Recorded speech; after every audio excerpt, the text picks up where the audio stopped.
I want to welcome all of you to our Architect of Change conversation. These are conversations with people who I call who are architects of change. Those are people who see problems in our community, in our culture, in our country. They step forward and offer solutions.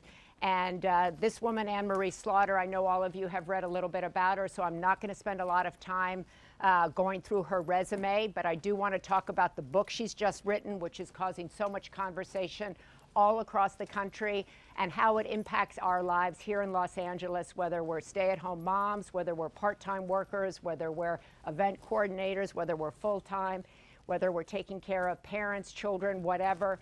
She's written this book that I think can kind of impact all of us. And the goal. Thank you and welcome to my friend, Anne Marie, who's been really a voice trying to get us to talk about these issues. Her book is called Unfinished Business: Women, Men, Work, and Family. And so let's begin, Anne Marie, by talking about unfinished business. Whose unfinished business are you talking about? What do you want these women and a few select men here?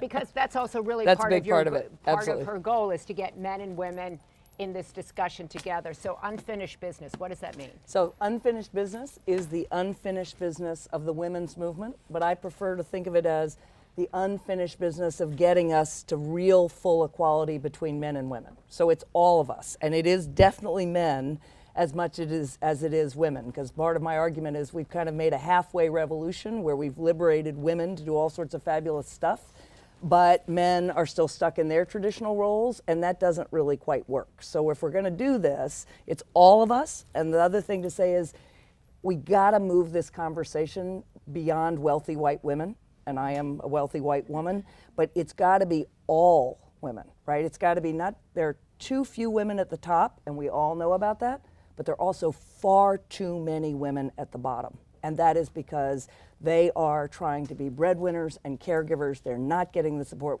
they need, and we've got to focus on them, and Maria has done that more than anybody, and on the brink. We've got to focus on those women as well as the women at the top. So what can the women in this room do? How can they take this book and implement it in their own daily lives? Well, there are many ways, aside from buying it, giving it to your husbands, giving it to men and younger women. But most men will say, like, or a lot of men will say, like, I don't want to read this, just give me the Cliff Notes. Well, the Cliff Notes, let me come back to that on the men's side, because there's a chapter in here about women's sexism that a lot of men are going to identify with. But the thing, so what can we do? So we start actually by changing the way we think, right? That is really, if you think about same-sex marriage, if you think about really the beginning of the women's movement, right? I was raised at a time where I was told girls who compete are never going to get a husband. I got two. That's so exciting. but I mean, really. Okay, we're done. But you know, it's hard for young women to realize. I'm not that old, but in Virginia in the 60s and the 70s, you know, to be feminine meant to be, you know, you didn't raise your hand, you didn't speak up, you didn't compete, and God forbid you beat a guy. I mean, that was just death. And we've changed that. You know, we've changed the way we look at women. We can look at Monet Davis or Serena Williams. We can look at strong women who compete and who are still feminine. We can look at you. I mean, you're absolutely a gorgeous woman, but you know, you're a woman who's achieved a lot. So we change how we think. And the way we start that is to say, you know, it's great that we can all earn incomes. That is fabulous. But there's this whole other really important work out there. Caring for other people, investing in others, not investing in ourselves, is every bit as important, right? The world does not go round unless you not only earn money, somebody's got to do that, but turn that money into care. You care for your children, you care for your parents, you care for the disabled, you care for sick spouses. That work of care has, obviously it's traditional women's work, but it's every bit as important. And what we've done is to say, you know, you're important if you're a breadwinner. You're not important if you're a caregiver. Let's pick up on that, because you write in this book that you valued your dad's career, your dad's position in the family far more than you valued your mother, who was taking care of the kids. And I think there's not a woman, I bet, in this room who doesn't that doesn't resonate with. Even women who have gone out and worked and stuff like that, they are devalued in their work as care. How do you begin to switch the way people look at that job of raising children, of taking care of parents, of taking care? Right. So I think, first of all, we understand what care is, because so often when people talk about care, they talk about the physical part, as if it's like something a robot can do. You bathe a child, you feed a child, dress a child, you drive a child, or again, elder care, same thing.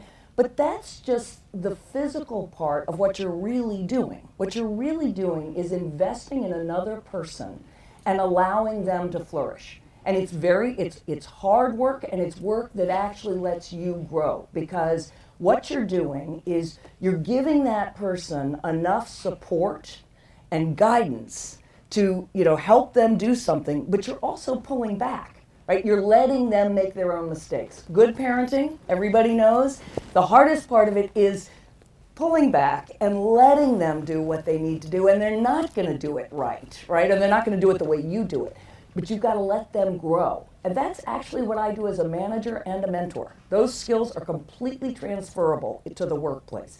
But that experience of investing in others is just as important as investing in ourselves. And when we define it that way, and the book really goes into some length about what it is, then it looks much more balanced. Then it's not, I'm a competitor and I earn an income. Then it's, I do invest in myself, and we're all for that, but I also invest in others. And there's the kicker: our society can't function unless we privilege that, right? I mean, that goes to education, early education, regular education, mental health care, therapy of all kinds, elder care. It's a whole set of caring professions that we also have to value, just as we value individual care. But I think most of the people here would think, I get that I'm investing in my family. I get that I'm investing in care of elder care, or I'm doing community service, but that's not valued in the world at large. When I go out to the cocktail party, when I go out, to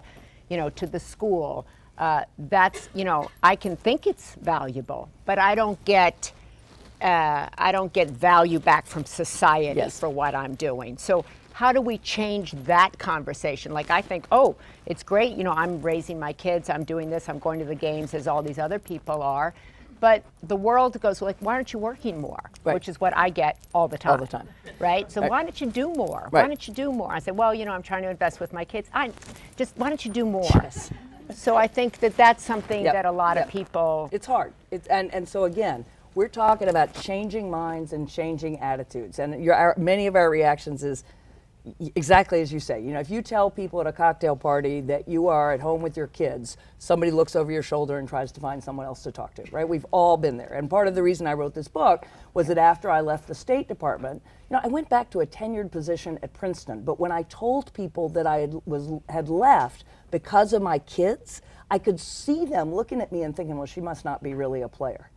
And you thought that, and you thought it yourself, right? You had a struggle yourself in giving up your job. I did. With Secretary Clinton, having this struggle, going home, and the reaction you got. I did. I had a struggle because it was hard. Like, I had a chance to be promoted to, a higher foreign policy job, but I did know the right thing to do was to be home with my son. I mean, my son really needed both of us on deck. And I felt like I'm not any less committed to my career. I'm just making this choice, which happens to be the right choice. And I got really mad that people treated me that way. And it made me understand, and I wrote this in the article, that I had treated other women that way. That was the revelation, was that I Talk a little bit about that. It was that before I never had to make a trade-off. I was a tenured professor, I had a flexible job, I was a dean, I was the boss. I'd never had to make a trade-off. And when other women said to me in my family or my friends, I'm slowing down, I'm working part-time, I'm not working, I'm taking care of my kids, I'd had this kind of, I guess sort of she couldn't cut it. That same kind of, I say in the article, that slightly superior smile. And when it happened to me, I realized that I had been on the other side and that was completely wrong. And I thought, this is just not right? Those of us who do that are doing the right thing, and we're not any less committed, and we're actually better at what we do. But to go back to how do we change this? So part of it, we change the way we talk. We stop talking about at-home anything, because that assumes that there's some natural state that's in the office, and if you're not in the office, then you need at home. And that's just, that's also going to transform as a digital workplace. We're going to work all sorts of places. So we start talking about being a lead parent.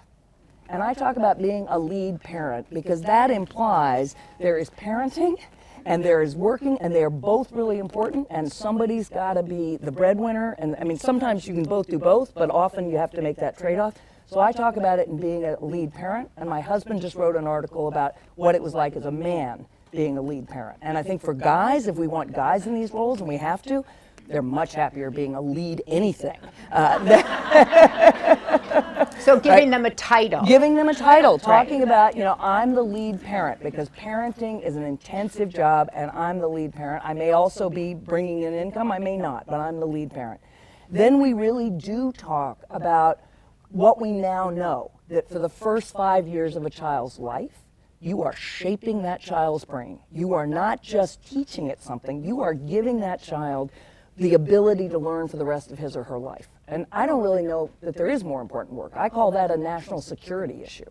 And the Pentagon calls it a national security issue too. The Pentagon has on-site daycare, pays early education teachers the same as they pay high school teachers.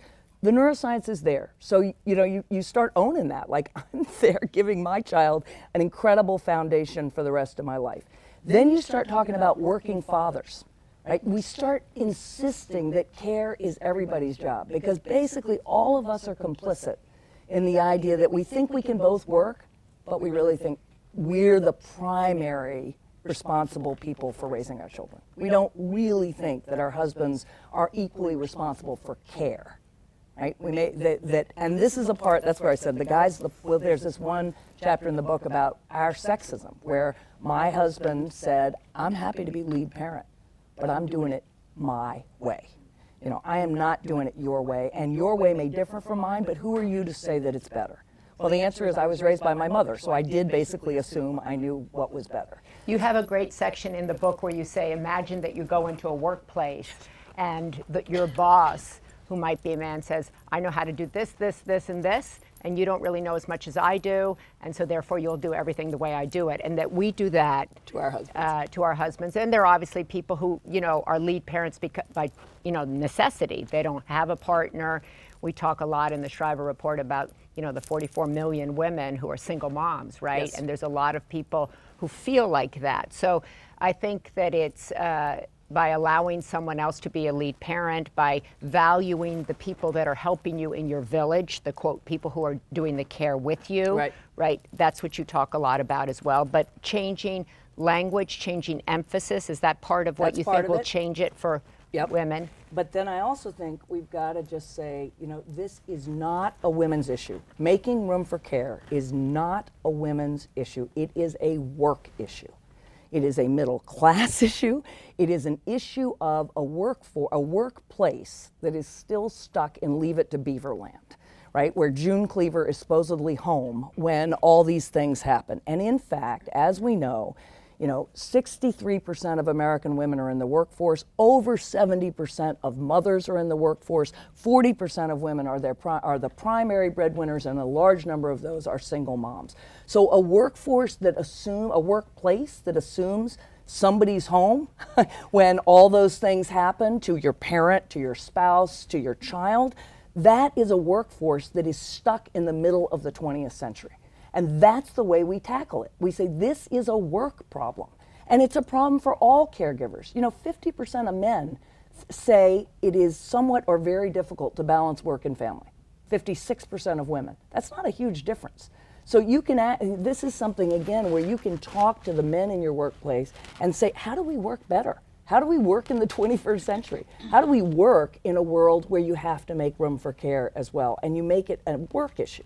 Because part of this issue, when we call it a women's issue, it still gets, it's not a central issue. It's a women's issue. So there's a lot of people in this room who are parents, who are godparents, who deal with young people all the time, who are educators. And one of the things I thought was interesting in the book is you talk about a marriage agreement. Yes. and to talk to your kids about, And all of this came out also in the Shriver report about emphasizing to your kids to stay in school, because that directly affects what kind of job they can get.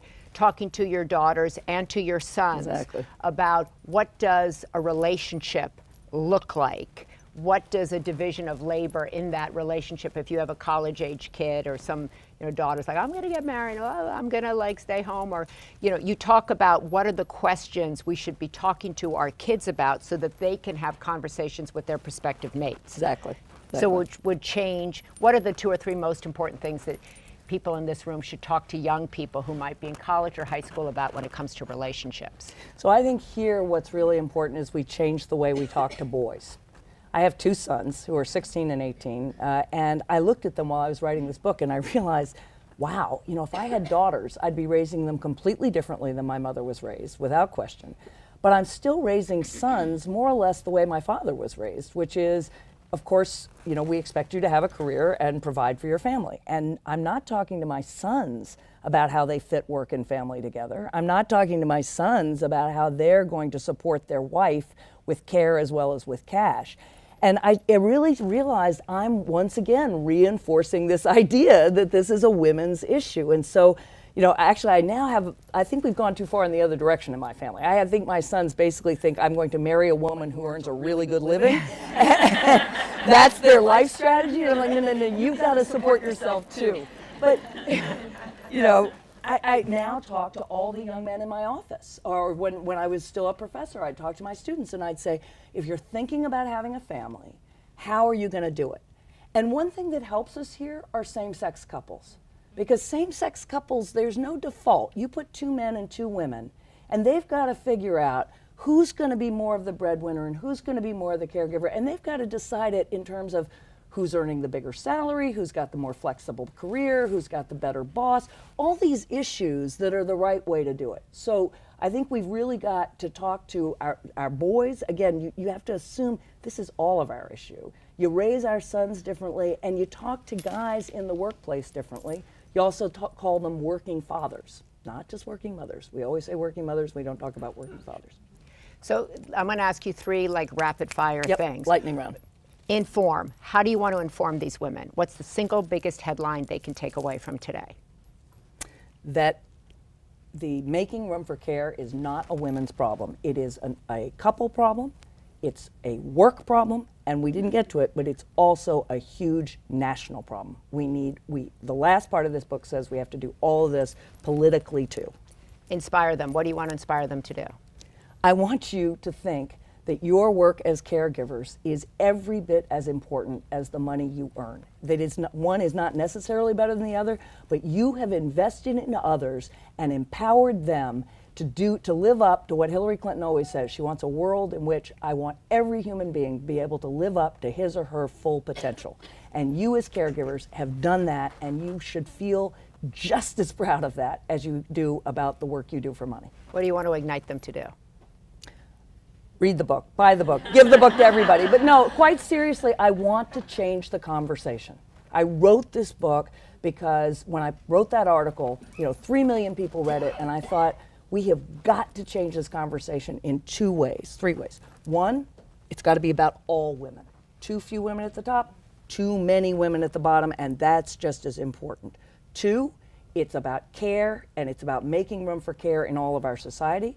And 3, women will not be equal until men are equal. And equality for men means opening up roles for them so that they can have what we want, which is a career, that's great, but also having a family and playing a central role in that family. We talk a lot about, in the Shriver report, we talked a lot about the women who were, quote, at the lower end of the kind of financial totem pole. And that's in terms of, people here who perhaps have someone who helps them with their children or someone who helps them with a parent. Most people who are doing elder care are making like $9 an hour. Right. $9 an hour. $9.50. We did a whole documentary about it. One of the things we talk about is to be a 21st century boss. That means paying a living wage to someone who may be helping you with your children. A living wage is someone who may be helping you with a parent. Absolutely. Right? Those are ways that we can all kind of talk at our kitchen tables what is a living wage? What do we want, and how can we implement that? Another thing we talk a lot about is when people travel, your room attendant is probably a primary breadwinner woman. Leave a tip. We started a whole program. It's called the Envelope Please. There are, 95% of your room attendants are women, and they are never given a tip, unlike the guy at the concierge or the guy picking up your bag. Really small, but a cool way to just make a little difference. Write a note, express your gratitude. We talk a lot about that. But I think voting, really key. And I want to ask Anne-Marie, worked for Secretary Clinton. There are a lot of people running on the Republican side, on the Democratic side. We're heading into an election year. If you care about these issues, how do you find out who's talking about these issues? How do you vote on a 21st century of care? How do you vote? People always say to me, like, I can't find any information about what does Marco Rubio think about elder care? Right. What is Donald Trump, what is he talking about care? Or, is Hillary Clinton, talking about these issues? Right. So I want you to talk a little bit, how do they, or all of us, be informed voters? Yep, absolutely. So before I answer, I have to tell you, every time I leave a tip in a hotel room, and I'm living in hotel rooms, and I think of you every time. And I do. I leave a tip and I write a note and I say thank you.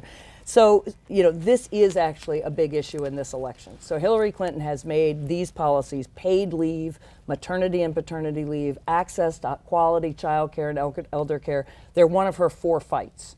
But Marco Rubio has also just come out with a plan for paid leave. These issues are on the table. They're middle class issues. They are really about, how can we support people when daycare costs more than rent in all 50 states, right? So we're also driving women out of the workforce because they can't afford to pay for daycare.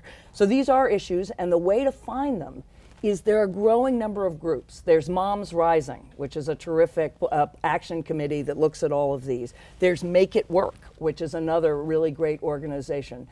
There is, on elder care, there's the Caregivers Coalition with IGEN, or the Alliance for Care for IGEN Poo. So I would look at one of those organizations, and they will track people for you in terms of these issues. And one of the points is we have not made these issues. We have political action committees for every conceivable issue in this country. I come from Washington, and believe me, but not for issues of care. And again, they are women's issues, but they're not just women's issues. So we don't want to frame them all as women's issues. We want to say these are care issues, these are work issues, these are national issues. How can we finally stop being sexist, even if we didn't realize that we were? What's the biggest change that we could come out of here and say, gosh, I didn't even realize I was sexist, so I could change this? So I think the hardest thing for me anyway was really thinking about what your husband or your partner or a man in your life does with children, as a good example. Many of us, for instance, complain that our husband wants to be the fun parent, right, and that we do all the work. Well, my husband thought it was really important for our sons to watch all the Marx Brothers movies. This was not highest on my priority list, not up there with cleaning their rooms, setting the table, all sorts of other stuff. But I thought about it now, and I've thought about all the stuff he's done, and I thought, they're going to remember that more than a lot of what I did. And I thought about the way he's a tougher disciplinarian than I am by a mile, and I thought, he actually has a way of raising kids and being with my in-laws that is different. But we, of all people, should know that different isn't wrong. So what I would say is apply that to yourself and think about a man in your life on the care side and think different isn't wrong, and let him take charge.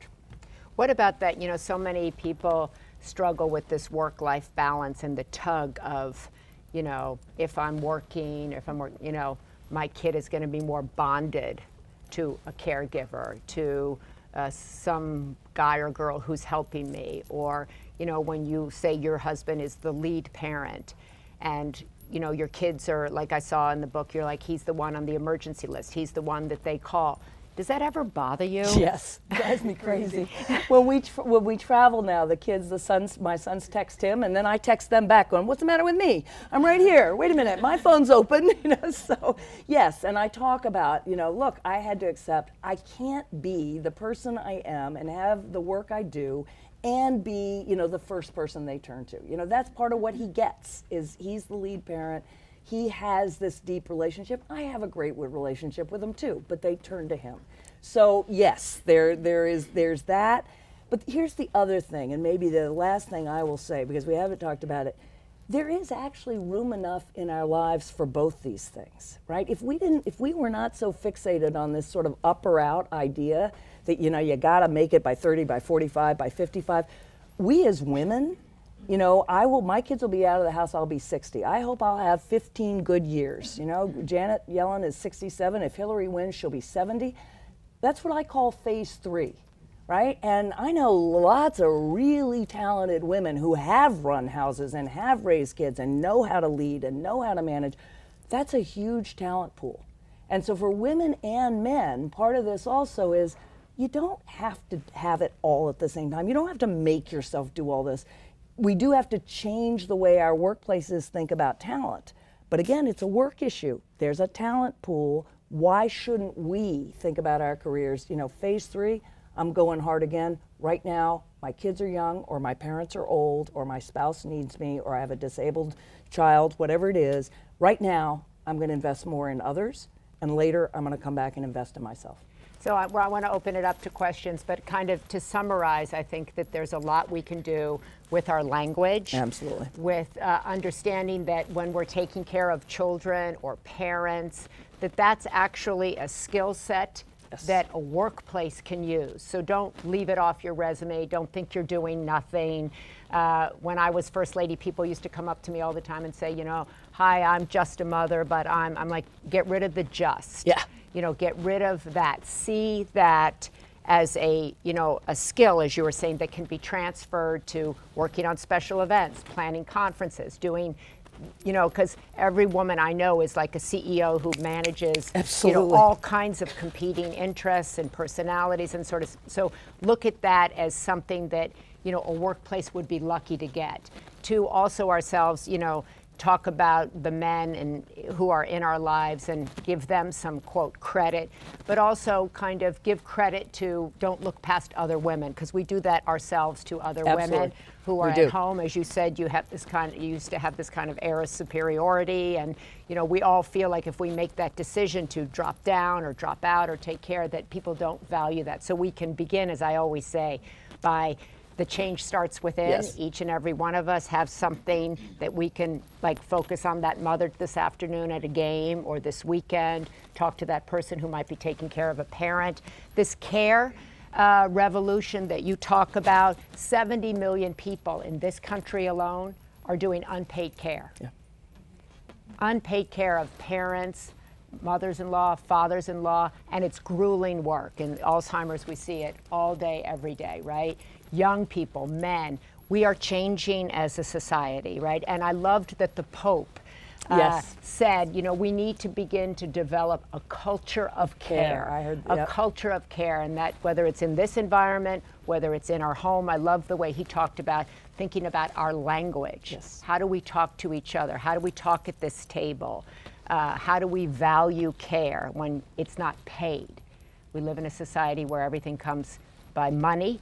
How do we value care? And that whole kind of beginning to adjust. Exactly. And how do we talk to as our sons and our daughters? So I want to, it's all detailed in this book. It's talked about what policy needs to be enacted, whether it be by a Republican or a Democrat. And I think it's great that you mentioned Marco Rubio and Mrs. Clinton. You worked, I just want to, and I want to open it to questions.